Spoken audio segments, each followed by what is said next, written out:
You're listening to The Broken Meeple Show, a podcast that speaks passionately about board games for the benefit of those who play them. My name's Luke Hector, best known for the Broken Meeple YouTube channel, and I'm an everyday gamer just like you. And I'll be talking about reviews, top 10s, and just about anything that connects me to board games, as long as I have a tea or coffee in hand, that is.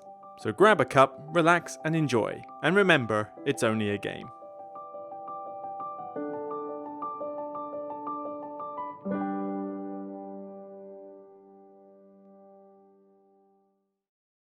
Hello everyone, Luke Hector here. How's everyone doing? Yeah, just a few days before Christmas, and I know that a lot of the country has been plunged into a situation where they can't even celebrate Christmas. Sorry to hear about that. But yeah, we're all trying to get on. The only slight uplift, I must admit, certainly from my side, is that I have finally broken up for work for a couple of weeks. So a big, much well-needed break. Although, to be fair, this week I wouldn't be surprised if I got some emails saying, Luke, you've got to help me. You've got to help me. Please help me. But it could, who knows. But hopefully it just means that the bulk of the work I can just put down, lay to rest, at least until January the 4th, when I'm going to have to deal with the tax year January part. It's like, yeah, there's still horribleness to come. But that is certainly a bit off my mind. It's allowed me to chill a bit more this weekend. I've just been out for a run, in the sun. That's only just decided to come out and stop raining for. And, I've got plenty enough to do around the house. I've just done a spring clean of the whole house as well. That is now looking a bit more tidy. But then I've got game boxes in various places that need to be opened, put into their various places. Just had the Tainted Grail second wave the other day, so there's a bunch of boxes on the table downstairs for things like the stretch goal campaigns, album book, more sleeves, more everything. It's like, ooh, I can't wait to get stuck into that and see if they've made some improvements since the first game. But there's still plenty of other games besides to play, and certainly there's been plenty of content as well. So in terms of what has come out, I recently, literally yesterday, just put up the top 10 games of 2020, or barely, as I put on the thumbnail. This is the top 10 games of 2020, but it's, shall we say, not easy to make that list, okay? Because A, I don't think this was a good year for games. B, COVID basically decided, ooh, you can't play games a lot for this year. And C, COVID also decided that a lot of UK releases would get delayed, which means there's quite a few games that I haven't even been able to get to play that all the Americans and various other Europeans have got to play. So people who have been asking, it's like, where's this on your list? Where's this on your list? Where's this on your list? Well, for starters, I mentioned in the intro where they are, but just as a kind of reminder, let's see, Dune Imperium and Whistle Mountain. To be fair, I want to play Whistle Mountain more. That's the one I'm really looking forward to. Dune Imperium, I only bought because people keep going on about it. I don't know anything about Dune. I've never watched any of the movies. It's got screen caps in this game. It doesn't look very aesthetically pleasing. So I am literally getting this game because all you lot keep talking about it. So I was like, fine, I will spend some of my Patreon money and get the game so I can give it a good look over. Not guaranteeing a review, but I will certainly give it a going over. But then also, I've not been able to play Praga Caput Regni, or however you pronounce it. Not that I'm desperately looking forward to that one, but everybody keeps talking about it, therefore I want to try it. And even on my shelf, despite I've had it a couple of weeks, I haven't had a chance to play New York Zoo. I've only just been able to unwrap that, and I haven't been able to play a Taiwan Tinsuyu. Is that the new tea game from Board and Dice? Haven't had a chance to play that.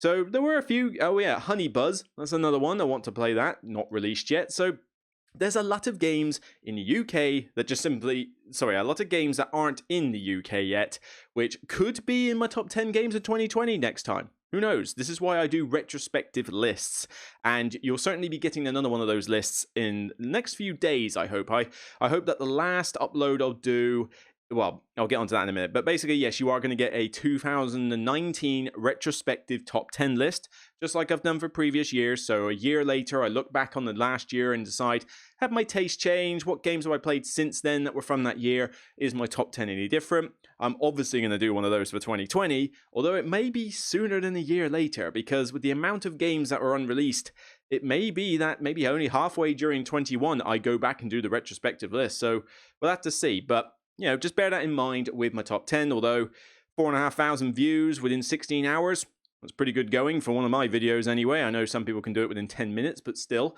thank you for everybody who has watched it. Thank you for everybody who has subscribed as a result, or is still giving me some positive feedback. I do really appreciate it, especially when there's other things that sort of lead me to think that everybody sort of run off. Some videos get the views, some just don't. And I just noticed that not a lot of people are on social media anymore. Somebody can literally just put up a video going, I like X, and get about 57 likes, 100 likes by various people. I put up a video and I'll be lucky if 2 people like it.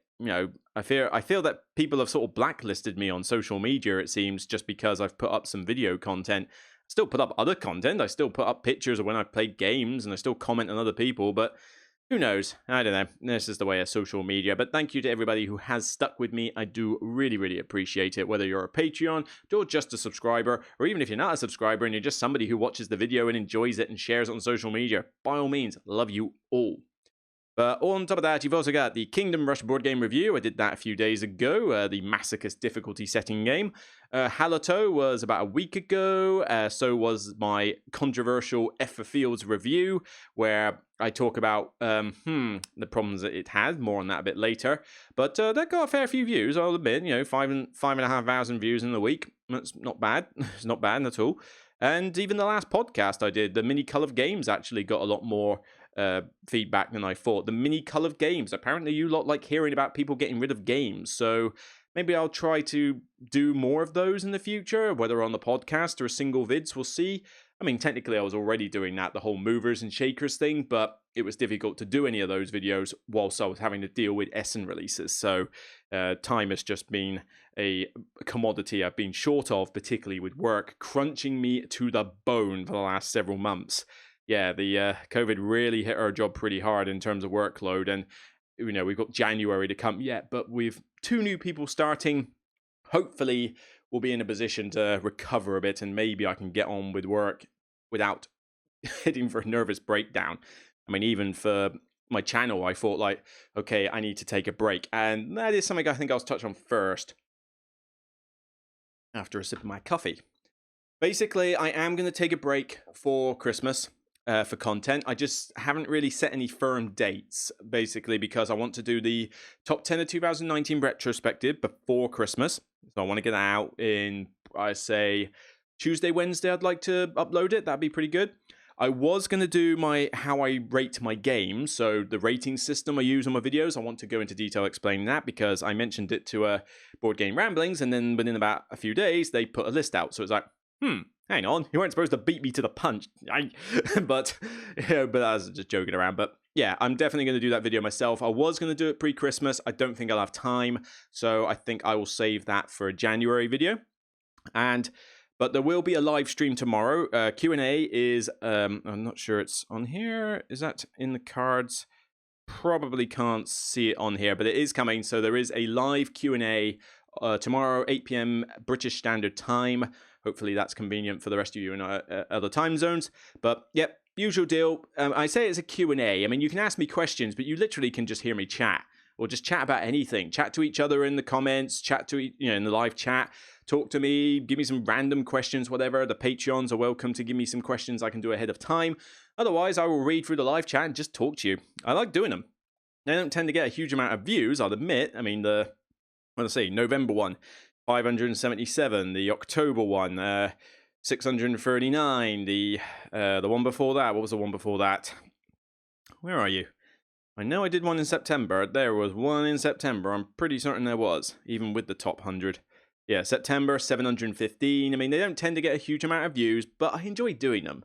And they're easy to do. You just sit there and talk. So I can probably take that with a grain of salt. But yeah, there's stuff on the channel, hopefully to keep you entertained. But I'm probably looking to take a break sort of like from Wednesday at the latest, all the way till about, I would say, January. Say New Year's, 2nd of January or something. I would like to take proper full break in which I'm not doing any production, no video recording, no nothing, just to take 5 and just kind of chill, really. I need the break. I need this. 2020 has been such a rough year for me from an emotional and mental level, and as I pat my fat stomach, a physical level as well, that I really do need a break. And I think this is the best time for me to just shut down and say goodbye 2020 and good riddance. even though we in Britain have got worse to look forward to potentially in 2021, but I digress. Hopefully 2021 will still be a much more cheerful year. Oh, issues with my throat there. So yeah, there's stuff to look forward to hopefully. But in terms of what is going to happen for 2021, let me get onto the reason for this podcast, I guess. I want to just look back at 2020. Just to say, like, my best game, worst game, best surprise, best expansion, best most disappointing game, best reprint, and just go over a few highlights, I guess, of the year. Just to really talk and chat, really. This is a very ad-lib episode, because I thought I need to do a podcast now, but I probably won't need to do another podcast until the January when we come back. So, I figured get something out.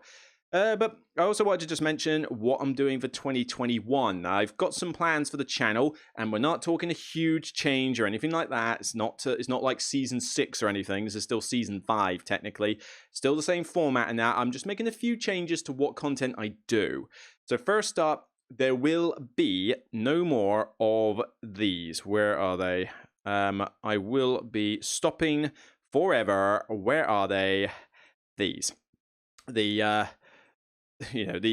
accessorized videos, because frankly, they're fiddly to put together, and the problem is that I don't have a great setup here for tabletop plays. Now, I like doing solo plays. Solo plays are good fun, and I will still keep doing them, whether digital or tabletop, but the problem is people are lucky in that they've got big rooms or big sea lift crane things, multiple camera budgets, and usually it's because they do this full time rather than as a hobby, so they can afford to put all the investment in it.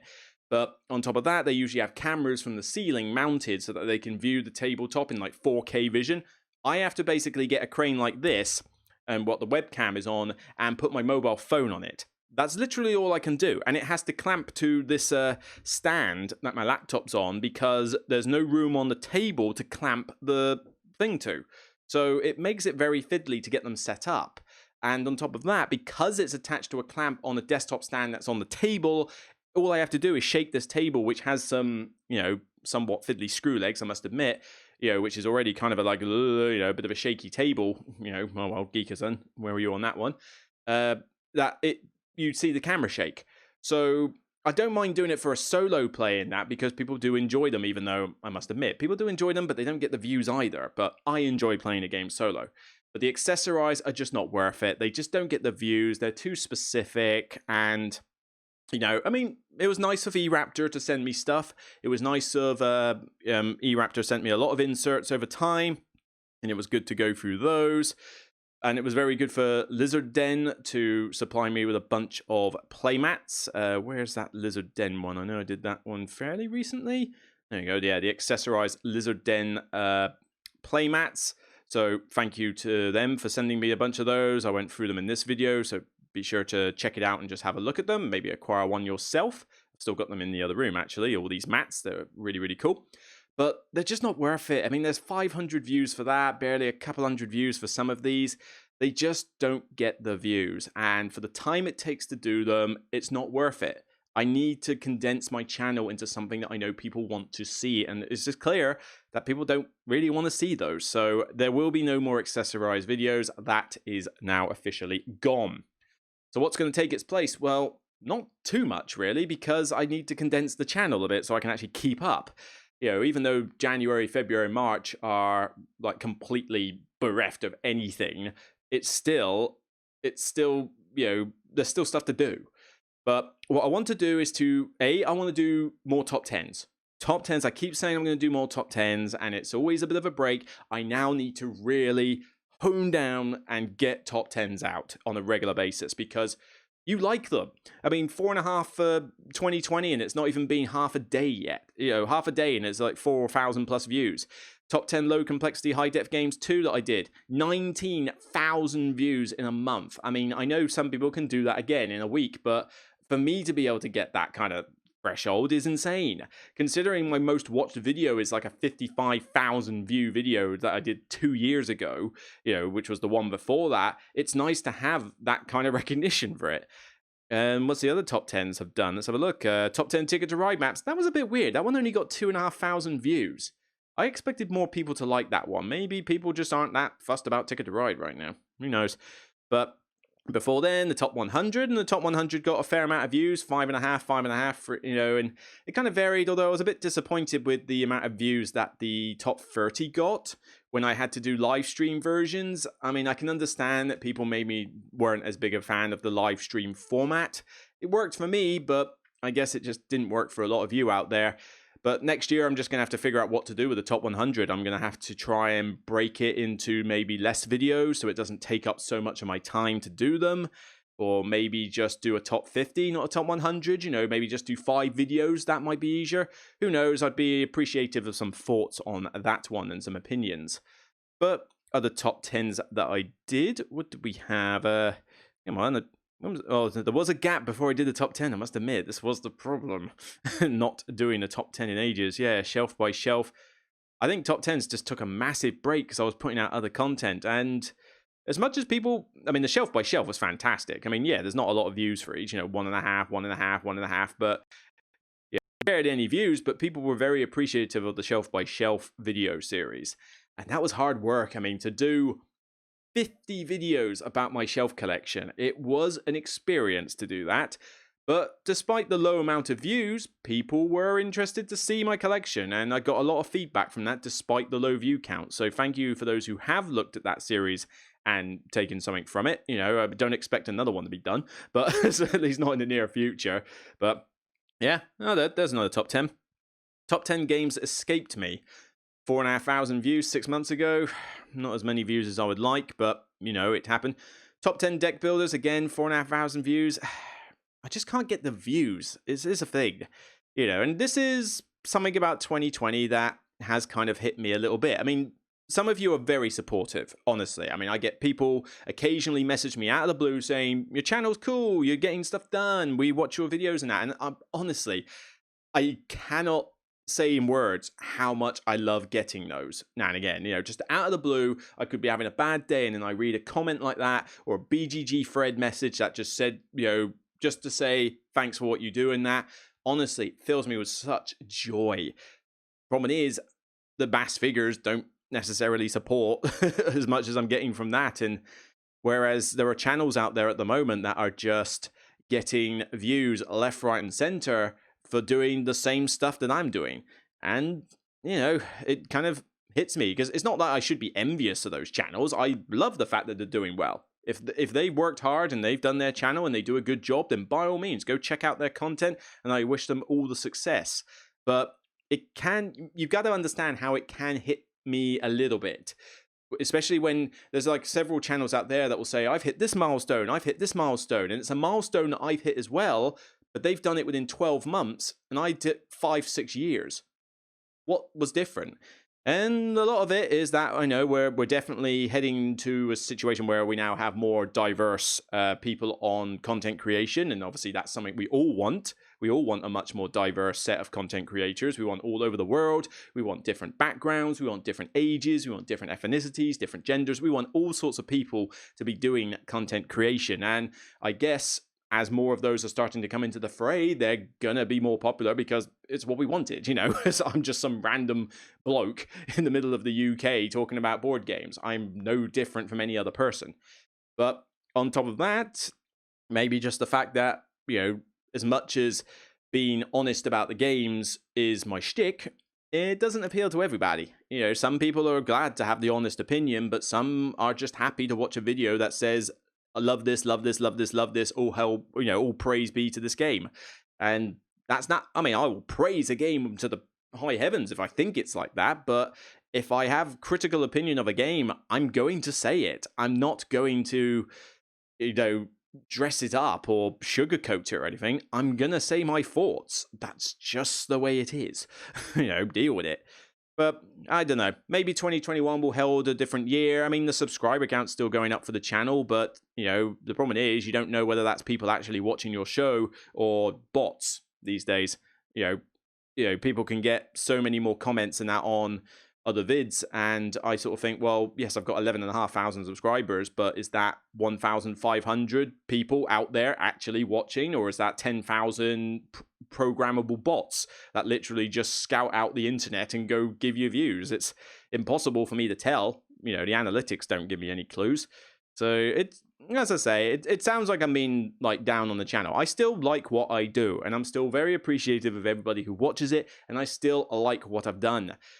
But you got to understand why looking at other stuff can put you down. Why you can feel that you're not doing enough. Not necessarily that you're not putting in the effort. I mean, blimey, this is my hobby on side of a job. This takes up a fair bit of my time. I'm certainly putting in the effort, but when you don't necessarily see the fruits of your labor coming out the way that you thought they would, it can, scupper you a little bit. But, why do we get kicked down? So we can pick ourselves up again. Isn't that the phrase from The Dark Knight? It's just one of those things. But let's talk about some more positive stuff that I remember. I mean, the top 100, still a good laugh. Still, enjoyed that one. I mean, there was a lot of games for the top 100, and my list did go through some interesting changes. But I had to... God, they took a long time to edit because I was experimenting with lower thirds and, different things like transitions and that across this year. I mean, you'll notice the transitions and lower thirds have changed quite dramatically over the last 3 or 4 top 10 lists I've done. It's because I'm trying to find one that is not only striking to look at, but also gets the information across, but also doesn't take me 3 hours to edit the video. And some of these were just painful to edit. However, the one that I did on my top 10 2020 list, I think is actually pretty good. I quite like the way that's turned out. The way that well, actually, let me load it up briefly. Don't give myself another view. Yeah, here you go. So this transition that I have down the bottom left here is a sort of black rounded oval circle thing with a glow color scheme behind it to give it some like extra oomph. And the color scheme has been tailored to fit with my branding, so red, green, and blue. But it changes as the transition goes through because you can extend the duration on this one. Finally, do you know how hard it is to find motion graphics where you can extend the duration without some stupid tool that you have to do? But with this one, it's nice and easy. I just stretch it out, job done. But for some reason, it alters the color slightly. So this one starts off as being red, green, and blue. But then as I get further on in the video, let's see, it then goes to a kind of purple, which is kind of odd. And then goes to red and dark blue with purple and like a sort of browny green down there. I'm not entirely certain why it does, and there's nothing in the settings that allows me to change that. But I'm not getting too fussy. I mean, whoopee-doo. It's not like I'm too fussed about what color scheme it is. But I think they look pretty good. I mean, the title is there, Viscounts of the West Kingdom in this case, Garphill Games, Games of 2020, number... #2, it tells you what list it is, just in case you somehow forgot when you were watching the video, what number it is, tells you what publisher it is, and tells you the title of the game. I think that works pretty well as a lower third, and I'm going to stick with that. It doesn't take very long for me to edit that on the video, and so it means that I can get on with talking more. But, I think this will be a good format for the top 10s. The solo videos that I've done, I mean, the solo videos have been quite fun to do. Like I say, the tabletop ones, I particularly like the On the Underground one I did, which I thought was quite fun, and I particularly liked the Wingspan and Root ones I did. Although I must admit, again, 294 views in a month. 300 views for playing Root, the digital game. I thought that was like a big deal for people, but people just haven't really watched it. I don't know why, but they're easy to do, so I don't want to stop doing digital playthroughs because all I've got to do is sit down, press record, and do it. But I don't know, is maybe live streaming just not as popular as people thought it was? Or maybe it's a Twitch thing and not a YouTube thing. But I did like the solo modes I did for Pursuit of Happiness and On the Underground, as I said, as well as some other ones. The Ultimate Guide to the Pursuit of Happiness I enjoyed. That was by request of Artipia Games, so I look forward to the Kickstarter for that supplying next year. That'd be cool. However, you will notice that the title changed to All By Myself. That was a spur-of-the-moment decision because... I didn't realize that when I called it solo mode before, it clashed with Mike Delicio's solo mode on the Dice Tower channel. And it's like, oh, whoops, my bad. Should have done my research a bit better. So I couldn't change all the thumbnails because I just didn't have enough time. So they're left as solo mode for now. But then you'll notice from On the Underground onwards, they will be All By Myself. Of course, I then got told a bit later that All By Myself was used by another creator. However, that creator has now stopped doing content creation, officially has stopped doing it, so it's no longer being used. So call it homage to them, or just carried on. I thought, I didn't come up with the name. Somebody on my YouTube comments suggested it. So I thought it was such a good comment that I thought I'll use it. But it's hard to come up with a unique name these days, I must admit. But as far as I'm aware, it's the only one being used currently in active production. So, we're just carrying it on. It's a name. I can't just call it solo playthrough because that's just boring. So, All By Myself will be solo playthroughs. Podcast, as you can see, the Broken Meeple Show has obviously taken a bit of a format change since last time. So, I like the thumbnail that comes with it. It's clear. It's episode 6, episode 5, episode 7, and they get some views.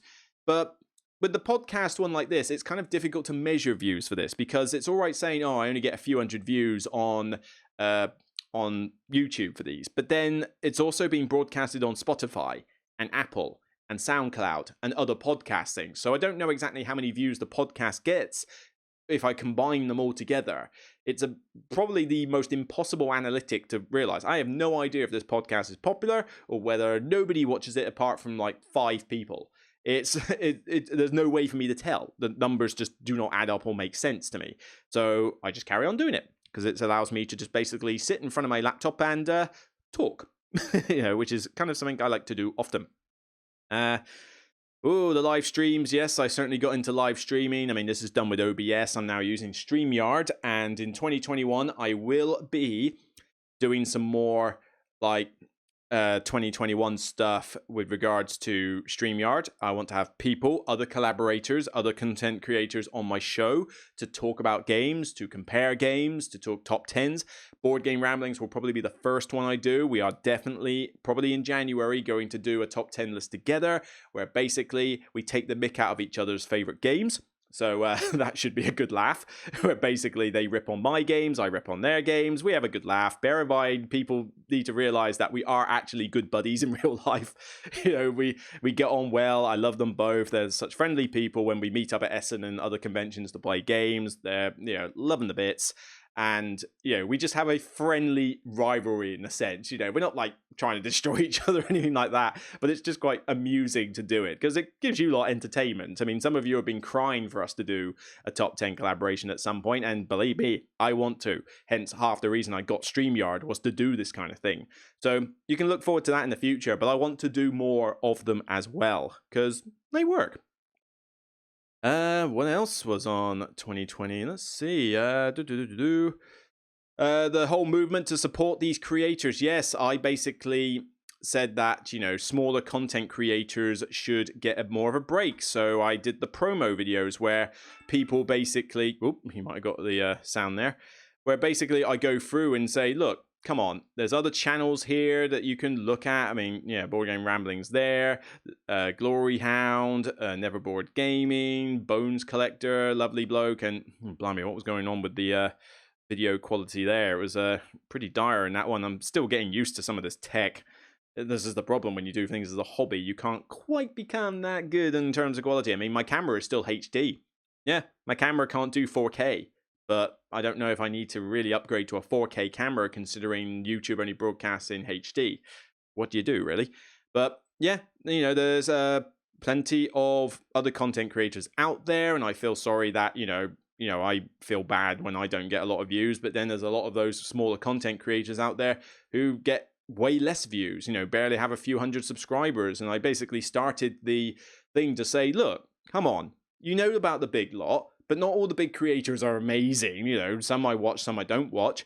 Why don't you spare a thought for the smaller ones? And so the promos that I've been doing on the end of my videos, which I think I did a call out at one point, did I not? I did there we go, help me promote smaller channels. So this was where I could basically say, that I want to get the promos, and then on the end of all these major videos, not every video, but most of the major videos, there's a promo shout out to a smaller channel, and that's had some good feedback. I'm hopeful that it's actually resulted in more views and subscribers for those channels, and happy to help. I've kind of reached the end of the channels that have submitted video promos to me, so I'm basically just going back through them as a kind of like a loop, basically.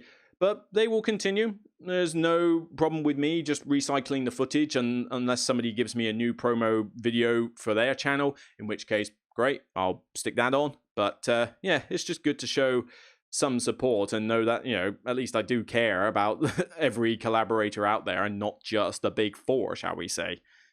What else we got? Solo mode Marvel Champions. Yeah, when we sadly lost Chadwick Boseman, a fine actor and a great Black Panther, I did this Marvel Champions video to play through as Black Panther, and I won against Ultron. That was a good experience. That was just a nice video to do, actually. I should do more of those, actually. I should do a solo mode for maybe the Lord of the Rings one. I don't know. That might be a bit complex, but certainly maybe the Arkham Horror LCG. In fact, maybe I will, because I've got these up here that I still haven't played fully yet. These starter decks, and these starter decks apparently are pretty cool, and they introduce more cards and that, and maybe I should do some solo mode playthroughs where I just take a starter deck, run through a standard scenario, and see how well it fares. Might be pretty good. Or just do some more solo mode Marvel Champions stuff. I mean, Marvel Champions is a fun game. It would be fun to do more of those, with different characters. Okay, the board game glossary, that was a good laugh. Hard work, believe me. I slightly regretted how much work that took, especially as sadly 1.7k views, 1.2k views, and where's the third one? And 1k views. I mean, so few views for videos, and those glossaries took a lot of effort to do. I mean, I had to do completely new transitions, come up with definitions, record tons of footage, took a lot of time to edit, and people just didn't want to watch them. I thought that would do better than it actually did, but any other channel does it. I'm sure it would have got 20,000 views each, but nobody was really watching them on mine. It's that felt a bit like a failed effort. Let's see, more accessorized stuff. Like I say, not going to do it. The first official live stream, 1,000 views for the first live stream. I mean, I thought that was good. I thought for a live stream, I thought fantastic, 1,000 views, and it's never measured up since then. Maybe with the new stuff on Streamyard, that will change. But yeah, I mean, what do you want to see me do live? I mean, digital playthroughs. Do you want to see me do that? Because the views don't suggest that. The Q&As, I like doing them. Do you want me to continue those? Or is it that you want me to get on with the collaborator stuff? Get other people on the channel and work off them, the banter. Because this is one other advantage earlier when I was talking about why other channels do a lot better. One thing I do notice about many of these channels, not all, but many of these channels, two people, partner, spouses, two friends, whatever. It's always two. And when it's two, there's people to work off. There's banter. There's different viewpoints. On your own, though, you've only got yourself. And that doesn't necessarily appeal to a lot of people. It does hinder you a lot more than you realize. Sadly, there's nobody around here that would be regular enough or willing to commit to, doing a lot of these double videos. And sadly, small violin, I've been single for obscene amount of years, and it's means I don't even have the spouse to basically say, come on the videos. But I mean, that would be a dream thing. Get a girlfriend that likes games and is willing to do this kind of thing. Yeah, more top 10s. Top 10 overrated games. 10,000 views 7 months ago. I thought that would get more views as well. But, I mean, 10k is good. But considering what the last one did. See, I compared the gold Board Game Geek ones. So what else have we got? Board Game Bling, what I used to call accessorized. Like I say, gone. No more. No more. Shelf by Shelf, some more top 10s. The podcast in its original form before it became the Broken Meeple Show. More reviews, lots of reviews actually, with varying degrees of success. I mean, top 10 medium weight games, that was popular. That was a popular one. But, I mean, Ishtar, Awkward Guess, On Mars, The Crew, Warpgate, Sierra West, Azul, Summer Pavilion, Tainted Grail. There was a lot. And then we're getting into 2019, because I recall that Trismegistus and On the Underground was last year, not this year. So my coffee gone. So yeah, it's been been a long year. I mean, look at all this video content.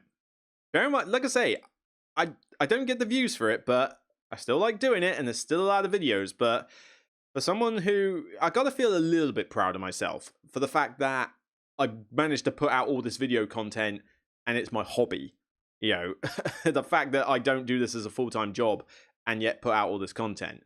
I don't know how I've done it, and I would say that my mental state and probably the reason I'm single is probably half the reason for it. But yeah, it's been good, and it's still going to continue. So I think I got a little bit sidetracked there. So just to sort of sum up a bit more for next year, no accessorize, more top 10 lists, less reviews. And when I say less reviews, I don't want to stop reviewing games, but I want to stop doing a video for every single game I get as a review cappy. I need to start doing more of those anthologies again, but think about it, because there are some games that will get the view counts and some that won't. I mean, what did I do? Calico. 3 weeks ago, not even 1,000 views yet. Chronicles of Crime 1,400. Did people really expect it to be any different from Chronicles of Crime? Was that really worth doing a whole video for with editing and everything? I could have probably done an anthology and combined Chronicles of Crime and Calico and possibly, well, considering how many views Kingdom Rush has had, probably Kingdom Rush at this point, but certainly some other ones. But then some of the major ones like Too Many Bones and Dwellings of Eldervale and I probably could have well, Halito got more views than I expected, so that's probably cool. But Efferfield's definitely needed a video, so Viscounts needed a video. So some of them need their own video, but some don't. I need to start doing more grouped ones, or maybe first impression videos, where I basically just say, look, you know what? I've only played this game once or twice. Here's my impressions, and then I could give my first impressions on multiple games. Because trying to fit in the time to play them all and, you know, do whole videos of them, it takes a lot out of me. So I need to balance out what I review and in what format, you know, or find a way to make them shorter, I guess. I mean, I'm trying to make them less than 20 minutes, but it's not going very well. It's hard to fit in the details format in 20 minutes. And do an overview of the game. There's a lot to talk about. I mean, I've got to do the intro with the promo. I've got to do the overview of the game so you know what I'm talking about. I've then got to do detail each section. I've then got to do the summary and the final verdict. And then there's the promo at the end for the channel shout out. All of that takes time. Doing it in less than 20 minutes is tough or damn near impossible. You know, how people claim that they can do it in 3 to 5 minutes, I don't know. You just cannot get that enough information in 3 to 5 minutes. It just doesn't work. Yeah, you can get a good overview of the game, but not a full review, not detail. I mean, I'm missing out key concepts and key stuff that need to be talked about if you try and squeeze it into too small a video. Thankfully, most of you have been pretty happy with the length of the reviews. You've not actually been complaining about them being more than 20 minutes, or the extended ones, like my Efferfields one there being 28 minutes. And why do I make some of them extended? Too much to talk about. Just can't cut the footage. So if I know that the amount of time I spend talking about the game is going to take more than 25 odd minutes, then it's an extended review. But we'll see. I'll work on that. The movers and shakers, I will still do. You know, those little ad hoc ones where I say why one's come out of the collection and why one's changed in rating. I will still do those. Like I say, balance out the rest of my channel. I'll be able to do more of those. And I want to try some other content out, like small stuff. I was thinking about doing some overview videos where I literally do spend 2 minutes talking about a game, but I don't know if I really ought to. I just think that's kind of against the style I've got. But what I wouldn't mind doing is some shorter stuff where I do say X versus Y. Imperial Settlers versus Empires in the North. Compare the two. Talk about why they're similar, talk about why they're different, give my own personal reason for which one I like more, but advise you on what you should think about if you're thinking about buying one of these two.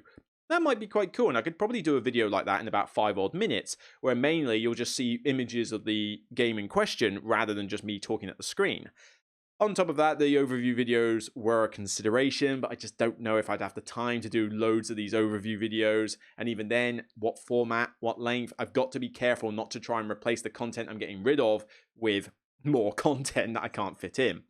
And of course, the podcast will continue on as normal on a fortnightly basis. That seems to be working quite well. But I suppose I will say one thing.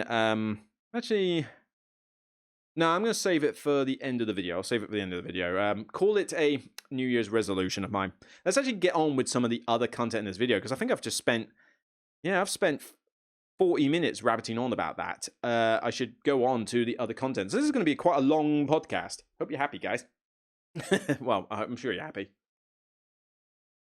Let's try and rush through some of this other stuff. So, time to talk about some highlights of the year. So, experience. I'll start with experience. Let's see if I can find a web link for that. PortalCon is the one I want to do. Now, PortalCon went to a, shall we say, virtual format last year, but PortalCon was another highlight where Ignacy, Trevor and all the Portal gang do this big convention in Poland for essentially the Polish fan base, and they essentially just release a bunch of their games. They give keynote seminars as to what's being done with Portal. Why is this not working? Here we go. So hopefully you can see that fine. But yeah, he stands up in front with a microphone and just talks about stuff. But I just enjoy going to this. I mean, yeah, I don't get to play a ton of games because A, half of them are in Polish, and B, I'm only there for a weekend. But I get to see a few content creators I don't see very often. Like I saw Board Game Ramblings there last time, as well as a couple others.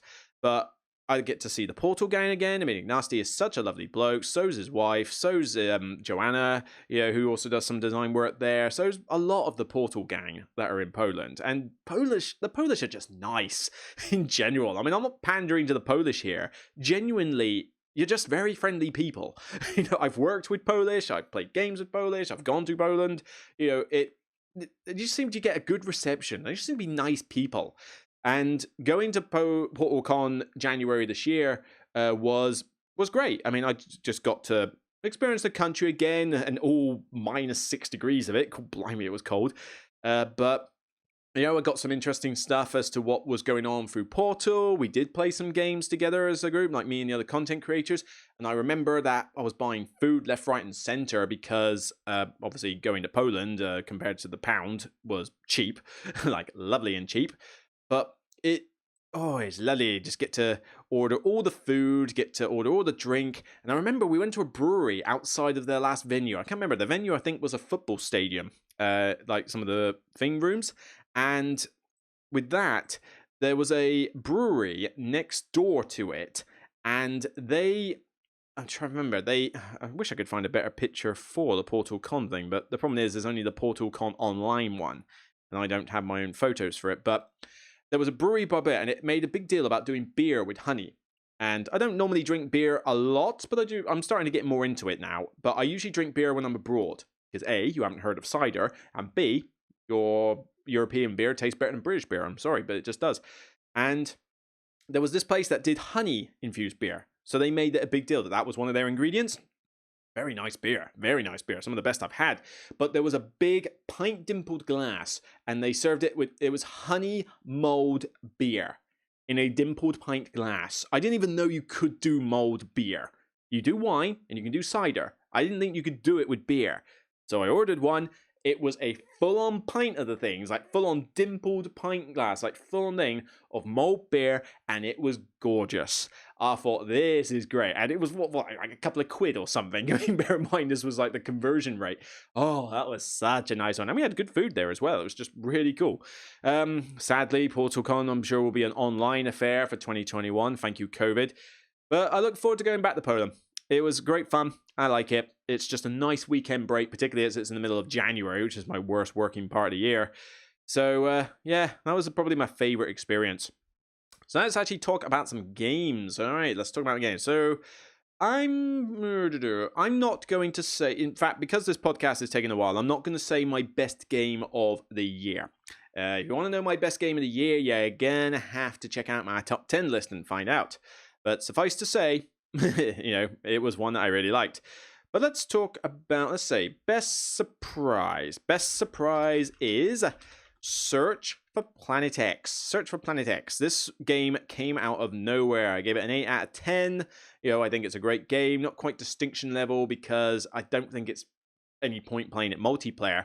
But the Search for Planet X is a deduction game. You are basically trying to find the mysterious Planet X, and in doing so, you have to basically play like a kind of logic puzzle in order to like look at different sectors on the map in order to find out where Planet X is, but also where like asteroids and gas giants are, because in doing those, in eliminating those, you realize, oh, Planet X has to be there then. It's a bit like Cryptid, but it's a more in-depth version of Cryptid. In Cryptid, you try to find out where a monster is based on logic. Well, here you try to find out where a planet is based on logic, but it's done with an app, and I know some of you hate apps. Look, deal with it. Apps are here to stay.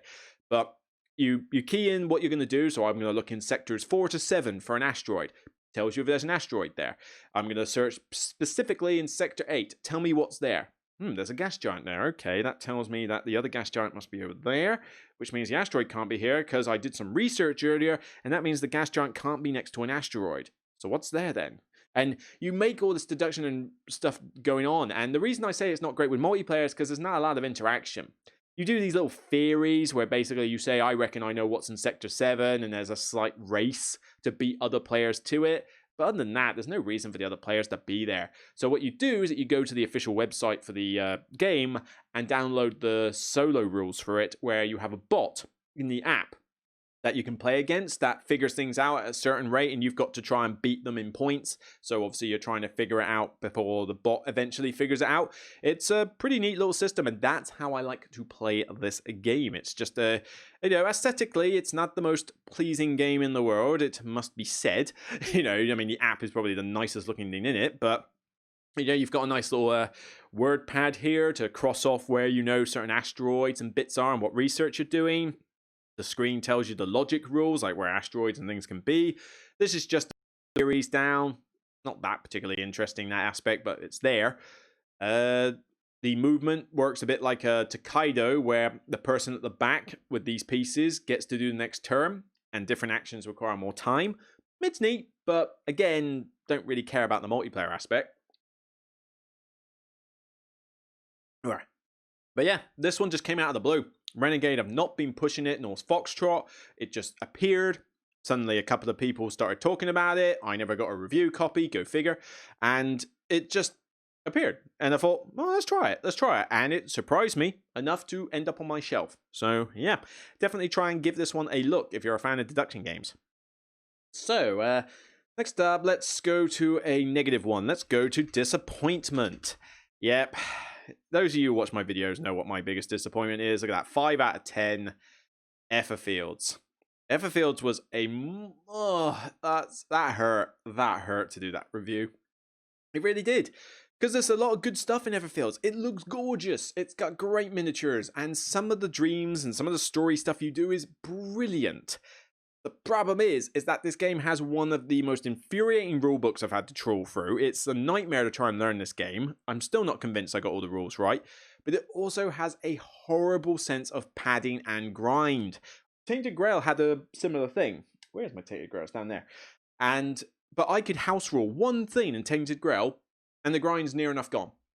Or it's sort of there, but not as big a deal. This one, though, I'd have to change some pretty big fundamentals in order to get rid of the grind, so much so that the designers and the publisher have actually gone online and said we're doing a continuous dream mode rule set to make it less grindy. If you know that this thing is going to be a grind, why wasn't it like that to begin with? And they even phrase it as if it's our fault that we want this. No, sorry, it's not our fault you made your game grindy and we didn't like it. It's like you made your game padding. You go to these dreams and you go in the story and you try and discover stuff because you don't know what's going on at all, which is not necessarily a good thing. But that's all well and good. But the problem is, in between the dreams, you've got to move around a stupid mini-map with arrows pointing in a one-way system for no reason, getting keys of which you need to do loop-the-loops around this mini-map to get 2 keys per dream. All the while, you're doing these mini-slumbers, which some of them resolve quickly, but the rest of them, majority of them, are like mini-dreams where you go into this tiny little mini-map and battle some random adversary that you've come across before. It's literally the board game equivalent of Pokemon, Final Fantasy, Skies of Arcadia, all those styles of games where you wander around a little area and it's like and then the screen explodes and you get caught in a random encounter. In Pokemon, you walk around farms and you keep having to get like attacked by pigeons or whatever. It's annoying. In the Final Fantasy and Skies of Arcadia, you walk around areas and then suddenly and you get attacked by 2 lizards. And it's like, oh, for crying out loud, it's not even worth it. All right, 1 attack, dead lizard, end. Right, carry on. Imagine that in a board game over and over and over again.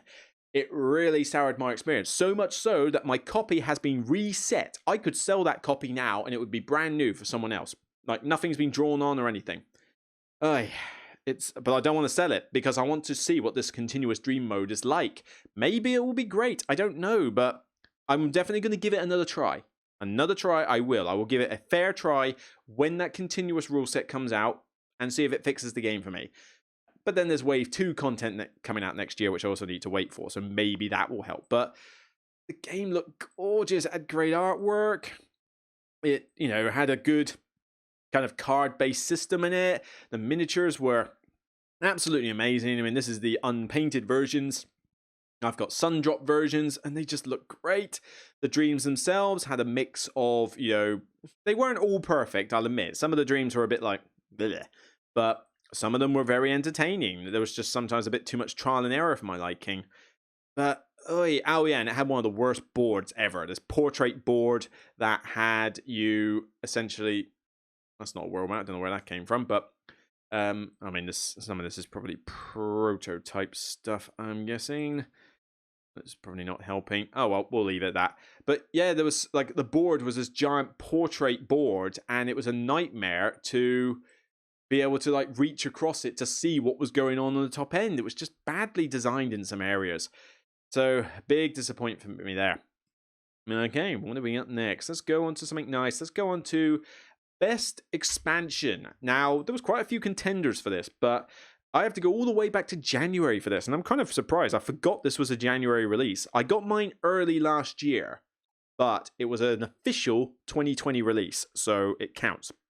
But I am going to give this one to, where is it? Architects of the West Kingdom, Age of Artisans. It was January 2020 when it was officially released, I think. Or was it maybe slightly later? I don't know. But this was a phenomenal expansion for the game. I mean, I already loved Architects of the West Kingdom beforehand, but this was just perfection.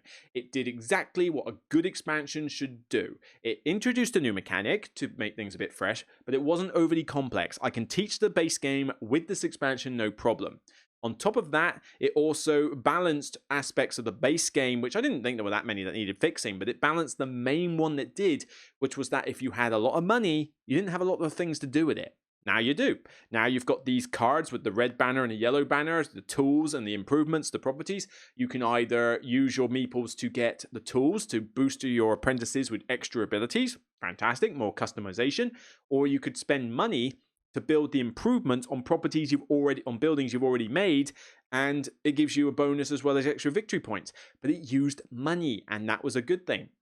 Other than that, it just gave you more variety with cards. It gave you an extra player, gave you extra player powers, and it was just a really well done expansion. I mean, this is my favorite of the entire North Sea and West Kingdom saga, and I already gave a lot of praise to Viscounts, but this Architects with Artisans is a fantastic combination and needs to be in your copy if you don't have it already, hands down. It's like, it's gone in and it never comes out.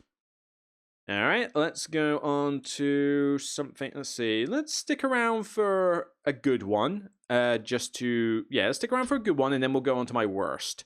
Because I haven't got much to say about my worst one. But Best Reprint. Now, I made a big deal that when it came to reprints on my top 10, I keep saying top 20. I didn't want to put reprints. God, my voice is slurring. I'm probably tired, but I didn't want to just put re-implementations and things like that on the top 10 because it doesn't really count. Not to say it's lazy design or anything. I mean, that's totally the wrong way to put it, but it's more that I want new games. It doesn't necessarily have to be something innovative, but I need a new game. I can't say, Chronicles of Crime 1400 is the best game of the year. It's literally the same game, just with a different setting. I can't say it's a unique property. So you know, I just don't go with that. But in terms of reprints, there were certainly some pretty good ones this year, but I gotta give credit to the big Vital Lacerda Kanban EV. 10 out of 10 there, yes, because it is as good as the original game, but slightly better in one important aspect. Kanban EV is the reprint of the Kanban Automotive Revolution from Stronghold. This is now Eagle Griffin with Ian O'Toole's artwork, so you know it's going to look good. And this literally has, I think, 2 or 3 minor mechanical changes. Granted, they're good minor mechanical changes. Well, 2 of them are. One of them is completely pointless, but fair enough. I think the main one it did is that it made Mean Sandra penalize you for a point regardless of your bank shifts. If you don't know how to play the game, I can't really explain, but that was an okay change. The big one that they did, which really needed to be done, was that Nice Sandra is now a variant and it's balanced so that you can't exploit it like crazy. So that definitely needed to be done. And then there's a pointless mechanical change saying that you can't switch your cars out in the garage. I never thought there was enough time for you to be able to trade cars out of your garage, so I don't know what the point of that was, but they obviously had a reason, otherwise why put it in? Taking another drink. But why is this my favorite reprint of the year? Because the biggest problem with Kanban is that it is a fairly complex game to explain. And the Stronghold version, which is still on my shelf there for the moment until this comes out where it will get instantly replaced, is hard to learn to say the least. The board is pretty badly designed in terms of its graphic design and layout, and the rulebook was kind of diabolical. So much so that Vital sort of had to put a geek list online in order to get people to understand it. But this one, though, EV is just electric vehicle. It's a new thing. It's just a theme. But the artwork on this is so much better. You've got wooden car meeples now. These big, like, markers for the parts. I mean, look at it. Those alone just look great. But you've got now, like, gorgeous artwork across the thing. Well, I say gorgeous. Clear and concise artwork is more the thing. Ian O'Toole's artwork can be gorgeous, but this isn't necessarily a board where I say, oh, it looks gorgeous. But it's functionally brilliant. I don't know if that makes sense. But you've got like big chunky wooden discs, chunky tiles, the wooden cars, as I said. But the game, as much as it may look like, oh boy, this is complex, trust me, why this reprint is the top of the year is because it does the one thing that Kanban needed. Makes it easier to play. It's still mechanically the same complex game as before, but teaching the game is so much easier because the board layout is much easier to follow. Those black and yellow lines there, they separate the departments much better than before, so you can easily tell that that's not related to this department. But the rule set, the rule book is much better written. I mean, Paul Grogan has had a hand on it as well. He's done a video for it on his channel. Trust me, if you want to know how to play the game, just watch the video and that will probably do most of it. But the rule book is really good as well. I've read drafts of it. I cannot wait for this. I've played it on Tabletop Simulator as well as Tabletopia, and the game is still so much fun, still brilliant, but now it's easier for me to be able to get it to the table and teach other heavy gamers, whereas previously it was like, oh, I know that one's going to be fiddly, and that can put me off. I mean, I've got Lisboa and On Mars behind me. Love the games, but man, are they a beast to teach.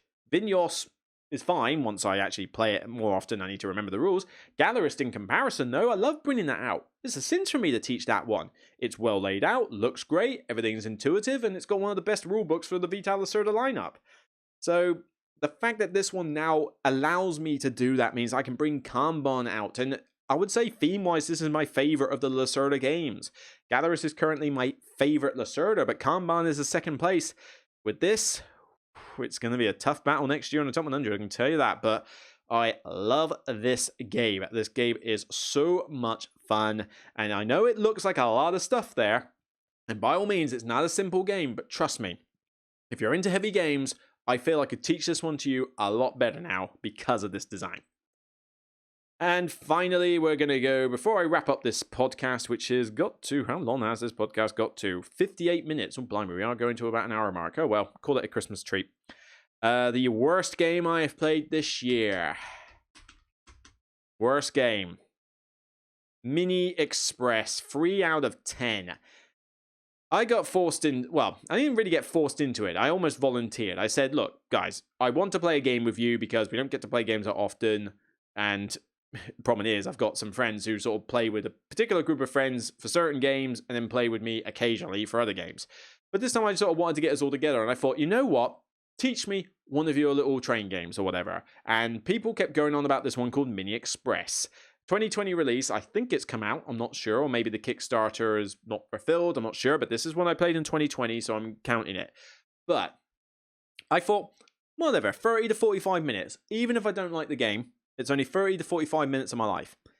60 to 75 minutes later, maybe 90, we were playing it on Tabletop Simulator, and all games online take longer than their counterparts. Maybe this is quicker in real life, but still, certainly not the 30 to 45 minute time when you put 5 players in the game, I can tell you that.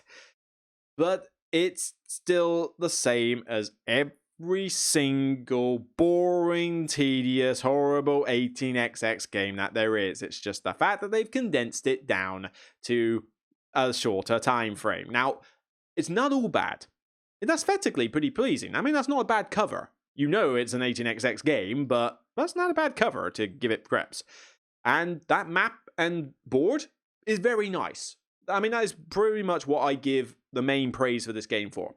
It is, in real life, short. It is also very simple. The rule set was dirt simple. I mean, you pretty much lay a track or get a share. That's pretty much all you do. But then again, that's mostly what you do in the other 18xx games. It just goes on for 4 days.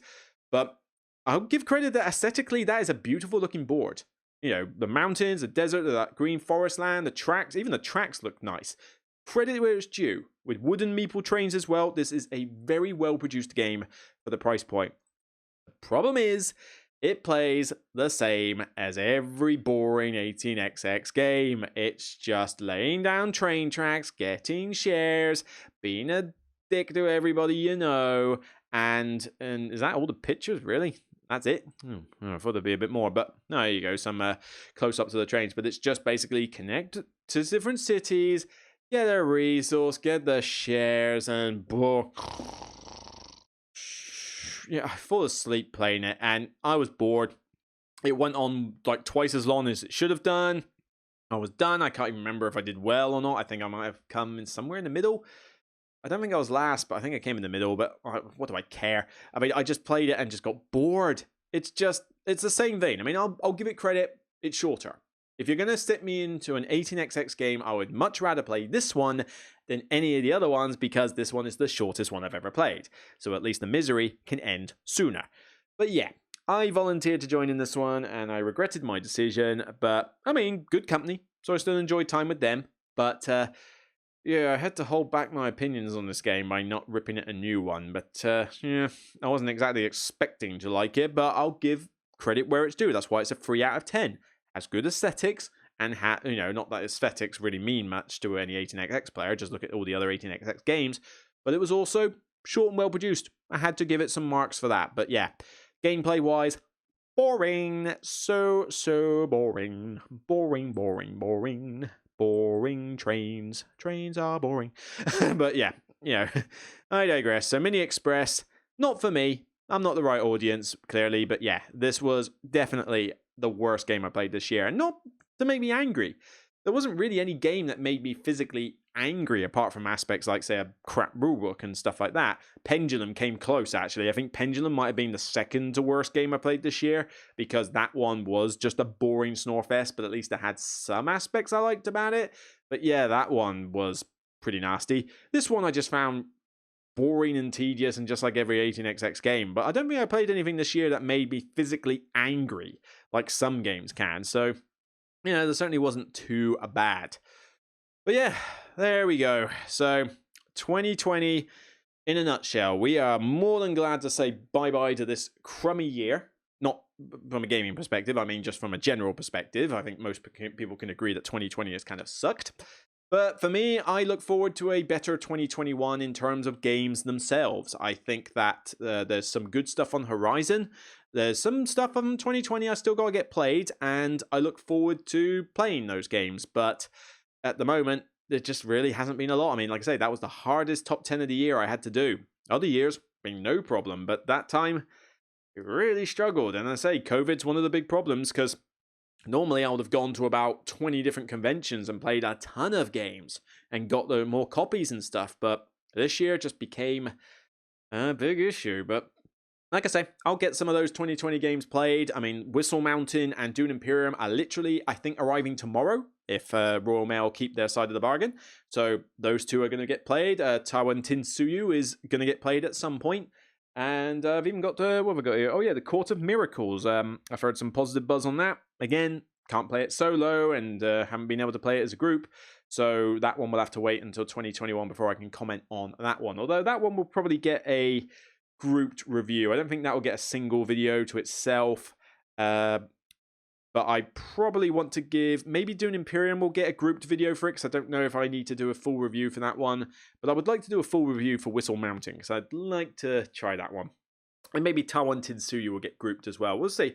What are your opinions? Do you think I should do some grouped review videos? And if so, how do you think I should go about them? Because it's very difficult to get publishers to share content when it's grouped with other stuff. But then it's easier to do a group video than it is to do a non-group video. So kind of need your thoughts. But finally, I just want to say that in terms of 2021, New Year resolutions, I do have a thing about those. I'm certainly going to try and get my health back into shape. I'm certainly going to try and get this channel to a whole new level and hopefully, do some good with that. But there's one resolution that I think I do want to do, and I'm kind of taking it to heart. I've had some comments from occasional people in the industry, and it's just like, yeah, it's kind of hit home. I need to watch my social media presence sometimes. I'm a very critical person. I'm a critic, and I speak my mind.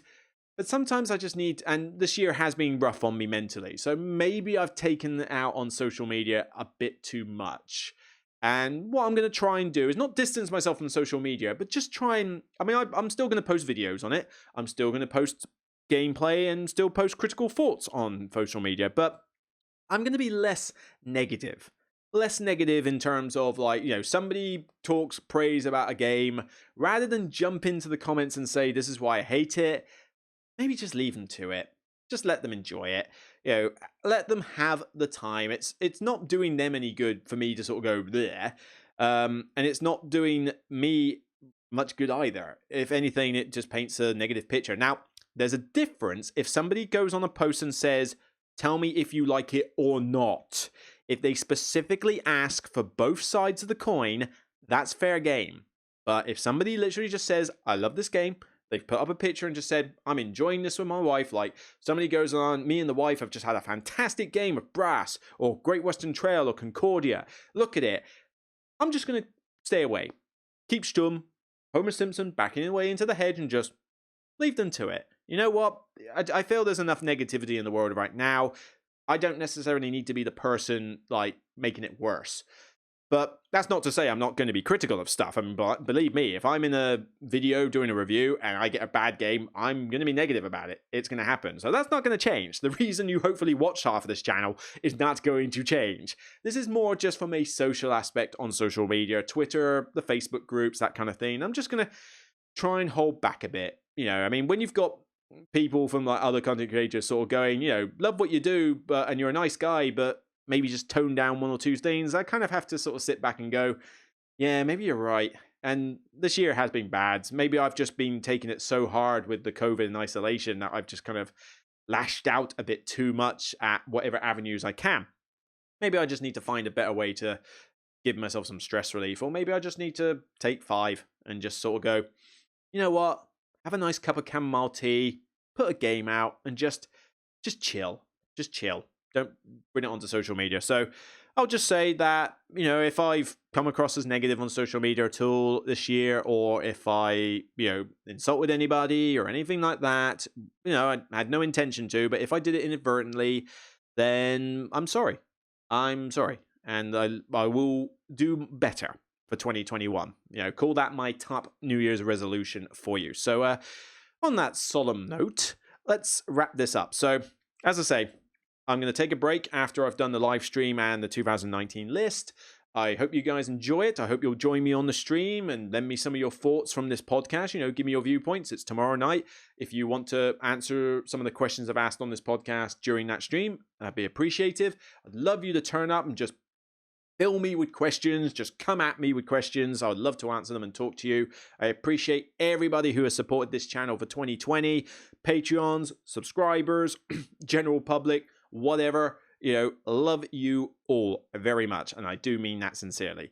So, yeah, time to wrap it up. So until next time, have a fantastic Christmas and New Year. Have, spend some time with the family if you can. If you're in an area of the world where isolation has stopped you seeing your family, I feel your pain.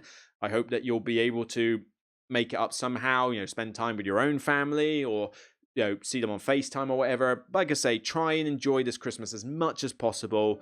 Just stay safe, stay happy.